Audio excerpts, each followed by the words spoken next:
Welcome to Kenton Teaches. Enjoy the video. In this video, I will explain how to add a button in Figma.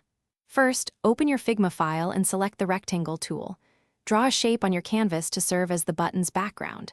Next, grab the text tool and type your desired button label, such as Submit or Learn More. Position this text centrally over your rectangle. Finally, select both the rectangle and the text, then group them together. This creates your fundamental button component.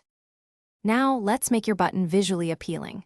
Select your grouped button and navigate to the Design panel. Here, you can easily change the fill color to match your brand. Experiment with the border radius to create rounded corners, perhaps 8 pixels for a modern look. Don't forget to update the text properties, choosing a clear font and a contrasting color. Adding a slight drop shadow can also give it a nice lift off the page. A button isn't complete without interaction. Head over to the Prototype tab in the right-hand panel. Select your button and you'll see a small blue circle appear. Drag this circle to the frame you want the button to link to. A menu will pop up, allowing you to define the interaction.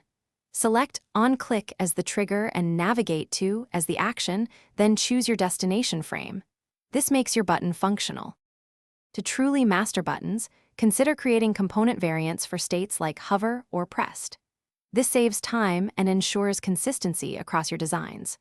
Also, leverage auto layout to maintain consistent padding around your text, making your buttons responsive and professional.